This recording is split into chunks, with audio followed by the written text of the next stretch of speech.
धोखे से सावधान रहें।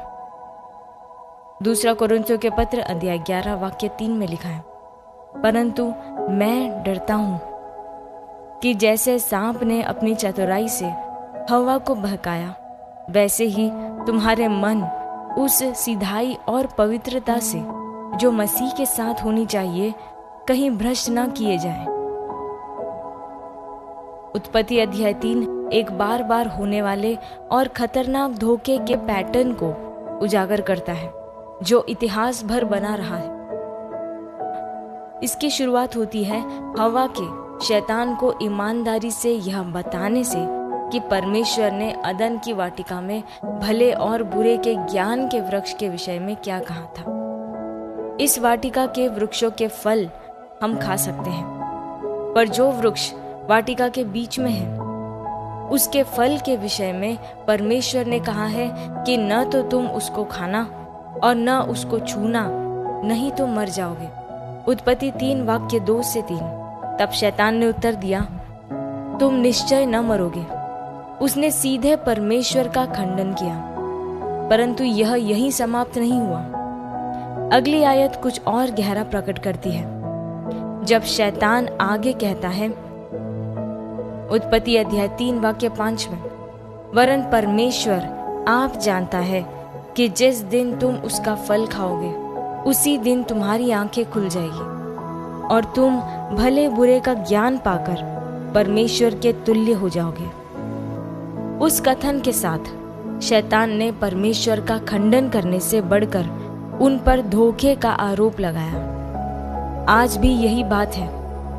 जो लोग धोखे के उस्ताद हैं वे दूसरों पर गलत जानकारी देने का आरोप लगाते हैं।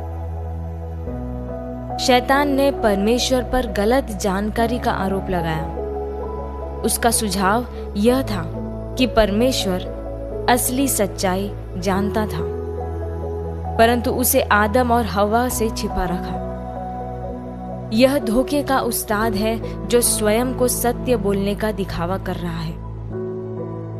सूक्ष्मता के द्वारा सत्य के इस प्रकार के शैतानी हेरफेर का यह चलन बाइबल की अन्य कथाओं में भी गूंजता है।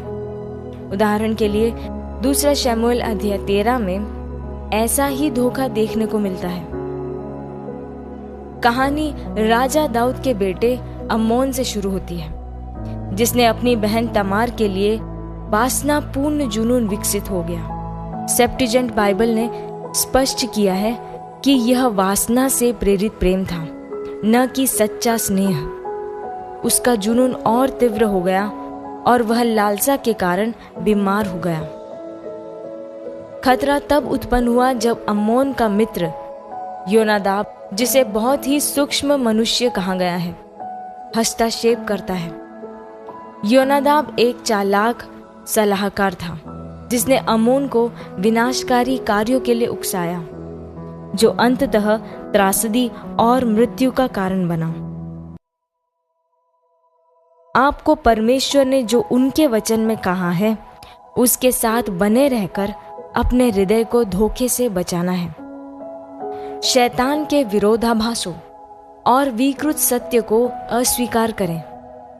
हर उस आवाज को अस्वीकार करें जो परमेश्वर के वचन के सत्य पर प्रश्न उठाती है। जब आपका हृदय परमेश्वर के सत्य में स्थापित होता है तो आप अडिग, विवेकशील और सुरक्षित हो जाते हैं। आप धोखे को पहचान लेते हैं कि वह क्या है और आप परमेश्वर के वचन की अखंडता में स्थिर बने रहते हैं। हम प्रार्थना करें। प्यारे पिता, आपके वचन के लिए आपका धन्यवाद, जो मुझे सत्य में स्थापित रखता है। मेरा हृदय आपकी बुद्धि से सुरक्षित है और मैं पवित्र आत्मा से विवेक में चलता हूं, जो मेरे मार्ग को आपकी ज्योति में सुरक्षित करता है। यीशु के नाम में आमीन।